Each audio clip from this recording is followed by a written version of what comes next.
Hello दोस्तों, आज हम सुनाएंगे महात्मा बुद्ध और भिखारी। कहानी सुनने से पहले चैनल को सब्सक्राइब कर दीजिए। एक बार महात्मा बुद्ध एक गांव में अपने शिष्यों सहित घने पेड़ की छांव के नीचे बैठे थे। आसपास के गांव के बहुत से लोग अपनी अपनी मानसिक परेशानियां लेकर महात्मा बुद्ध के पास आ रहे थे। महात्मा बुद्ध उन सब की मानसिक परेशानियों का समाधान दे रहे थे।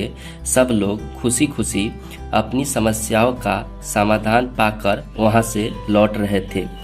वहीं से कुछ दूर बैठा एक भिखारी खुद की किस्मत को कोसता हुआ बुद्ध के पास जाने वाले लोगों को देखकर ये सोचने लगा कि अभी कुछ देर पहले तो ये लोग दुखी मन से मुंह लटकाए उन महात्मा के पास गए थे और अब इतना खुश होकर कैसे वापिस लौट रहे हैं। आखिर माजरा क्या है?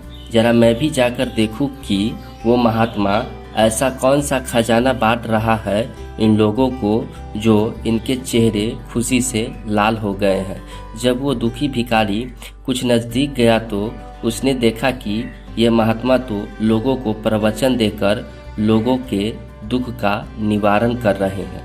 ये देखकर भिखारी के मन में भी तीव्र इच्छा हुई कि क्यों न मैं भी अपना दुख इन महात्मा को बता दूं। मुझे भी अपने दुख का समाधान अवश्य मिलेगा।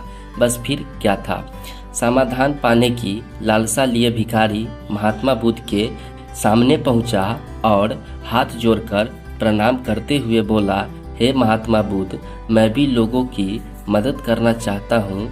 मेरी बहुत इच्छा है कि मैं लोगों की मदद करूं, लेकिन मैं मदद कैसे करूं? मैं तो बहुत गरीब हूं, ना तो मेरे पास धन है, न ही कोई वस्तु जिससे मैं किसी की मदद कर सकूं। मैं चाहकर भी किसी की मदद नहीं कर सकता। मुझे भगवान ने इतना गरीब क्यों बनाया? हे महात्मा, मुझ पर कुछ कृपा करो। इतना बोलते हुए भिखारी रोने लगा। महात्मा बुद्ध बोले, तुम बहुत अज्ञानी हो, क्योंकि इस भ्रम में जी रहे हो कि तुम्हारे पास कुछ नहीं है, जबकि दूसरों को कुछ देने के लिए तुम्हारे पास बहुत कुछ है। तुम बिना धन और वस्तु के भी दूसरों की मदद कर सकते हो। तुम्हारे पास जुबान है जिससे तुम मीठे बोल बोलकर किसी के दुखी चेहरे पर मुस्कान ला सकते हो। इन्हीं शब्दों की ताकत से तुम किसी के भी टूटते हौसले को फिर से मजबूत कर सकते हो। इन्हीं शब्दों की ताकत से तुम किसी के भी मन में सकारात्मक विचारधारा के बीज बो कर उनको गलत रास्ते पर जाने से रोक सकते हो। तुम्हारे पास दो हाथ है जिससे तुम किसी भी कमजोर और लाचार की मदद कर सकते हो। तुम्हारे पास दो आंखें हैं जिससे तुम किसी अंधे को रास्ता दिखा सकते हो। तुम किसी के लिए दुआ कर सकते हो सकता है तुम्हारी दुआ से किसी के बिगड़े काम भी बन जाए। तुम किसी के अच्छी सेहत की कामना कर सकते हो, लेकिन अज्ञानतावश तुम अब तक इस बात को समझ नहीं पाए और इस भ्रम में अब तक जी रहे कि तुम्हारे पास मदद करने के लिए कुछ नहीं। किसी के मदद करने के लिए धन और वस्तु का होना अनिवार्य नहीं। बिना धन और वस्तु के भी हम कई प्रकार से लोगों की मदद कर सकते हैं। महात्मा बुद्ध के ज्ञान भरे इन सुंदर वचनों को सुन भिखारी के चेहरे पर मुस्कान आ गई और वो खुशी से झूमता हुआ वहां से चला गया। तो देखा दोस्तों, महात्मा बुद्ध के इन बातों से कितना सुंदर ज्ञान जानने को मिला।